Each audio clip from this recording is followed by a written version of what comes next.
Democracy is dangerous. I'll bet that doesn't sound right to you.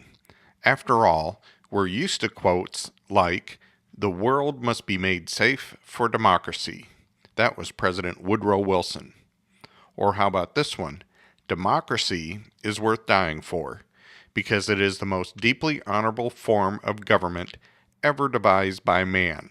Ronald Reagan. Or finally, "Democracy is the worst form of government except for all those other forms that have been tried from time to time." That quote from Winston Churchill. Despite these praises for democracy, you will soon understand that whether democracy is dangerous or not all depends on what your definition of democracy is. This is the Free to Be Free podcast, encouraging you to assert your liberty because you are free to be free.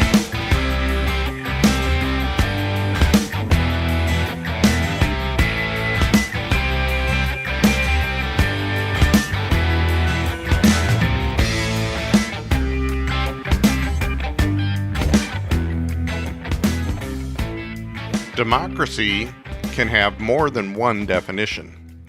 The modern definition has grown to be more expansive than the simple definition of governance by a majority vote. The more expansive definition can be found at dictionary.com, and it goes like this: government by the people, a form of government in which the supreme power is invested in the people and exercised directly by them or by their elected agents under a free electoral system. Another definition is a state of society characterized by the formal equality of rights and privileges. And finally, a simple definition is simply political or social equality. With this lofty conceptual definition, the quotes in the opening of this podcast make perfect sense. But the founders had a different definition of democracy. A definition rooted in practical historical experience that saw the inherent dangers of a system of pure democracy where each person simply has an equal vote in the outcome. Here are some quotes on democracy from our founders. "Democracy is two wolves and a lamb voting on what to have for lunch. Liberty is a well-armed lamb contesting the vote." Ben Franklin. "Remember, democracy never lasts long. It soon wastes, exhausts, and murders itself. There never was a democracy yet that did not commit suicide." John Adams.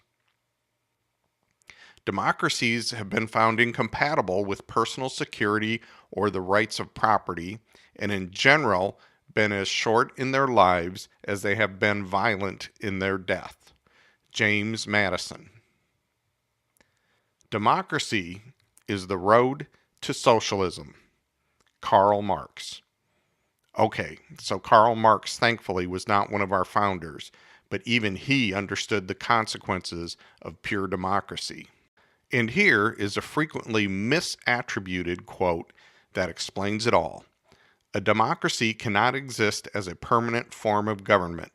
It can only exist until the majority discovers it can vote itself largesse out of the public treasury. After that, the majority always votes for the candidate promising the most benefits, with the result being democracy collapses because of loose fiscal policy ensuing, always to be followed by a dictatorship, then a monarchy." Now, I said that was often misattributed. It's most often attributed to Alexis de Tocqueville, and it's pretty certain it wasn't him. There are a couple other options for that quote, but this just shows you the difficulty of verifying quotes on the internet. At any rate, at the heart of the founders' concerns with pure democracy is the formation of factions. James Madison defines what he means by a faction in Federalist Paper number 10.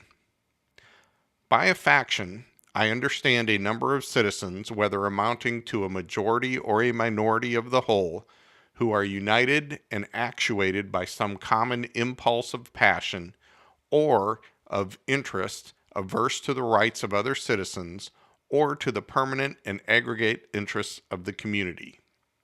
So you might correctly conclude that both the Republican and Democratic parties are factions. Both sound exactly like what Madison is describing. But factions are more than just political parties. The Tea Party is a faction. Black Lives Matter is a faction. The Freedom Caucus is a faction. The alt-right is a faction. Antifa is a faction. Occupy Wall Street is a faction. And dare I say it, the Convention of States Project is a faction. Factions are a natural result of liberty. Individuals have the freedoms of association and assembly, along with the freedoms of thought and speech. These are the causes of factions, and any attempt to restrict the causes of a faction is an exercise in restraining liberty. In a pure democracy, the problem is not the causes of faction, but the effects of faction. Madison observes that one of the effects of faction is that measures are too often decided not according to the rules of justice and the rights of the minority party, but by the superior force of an interested and overbearing majority. Now, I would add to Madison's comments and say that an interested and overbearing minority can be just as dangerous to justice and individual rights as an interested and overbearing majority. At any rate, the founders' solutions to these overbearing factions was to establish a republic rather than a democracy. For a deeper discussion of this, please listen to the Free to Be Free podcast episode number 9, A More Perfect Union. The features of the republic our founders created, which protect from the effects of a faction, are described by Alexander Hamilton in Federalist Number 9. The regular distribution of power into distinct departments, the introduction of legislative balances and checks, the institution of courts composed of judges holding their offices during good behavior, the representation of the people in the legislature by deputies of their own election, they are means by which the excellences of Republican government may be retained and its imperfections lessened or avoided. Now, we can see these features in the way officials are elected to serve in the federal government.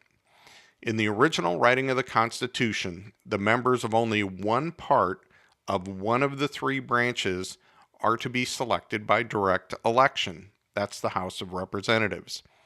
But even in this case, the effects of faction are mitigated by holding 435 separate elections rather than one national or even 50 statewide elections. Senators, in the original writing of the Constitution, were elected by state legislatures, providing a check and balance of federal power. Until the ratification of the 17th Amendment in 1913, the two components of the legislative branch were accountable to two different constituencies, the House of Representatives to the people and the Senate to the states. With the democratization of the Senate as a result of the 17th Amendment, we surrendered some of the founders' important checks and balances. We will dig more deeply into this in a future podcast. The president is elected not directly by the people, but through a process called the Electoral College. As most citizens are now aware, it is possible to win the popular vote, yet not win the presidency. As a result, there is a movement to democratize presidential elections by abolishing the Electoral College. This would result in surrendering additional important checks and balances. We will also dig more deeply into this in a future podcast. Finally, members of the Supreme Court and other federal judicial officials are not elected directly by the people. They are nominated by the president and confirmed by the Senate. They continue to hold their offices during good behavior. This is another system of checks and balances. The states used to have an indirect check on this process prior to the ratification of the 17th Amendment. So if you really look at how our federal offices are filled, you will quickly see that our form of government is not a democracy. It is a constitutional republic featuring an ingenious system of checks and balances to temper the undesirable effects of factions. However, as we move towards democratization of the selection of our federal office holders, we surrender important checks and balances and expose ourselves to the undesirable effects of factions. Our best hope for restoring these lost checks and balances is an Article 5 Convention of the States. We need to restore the republic which our founders gave us, because democracy is dangerous.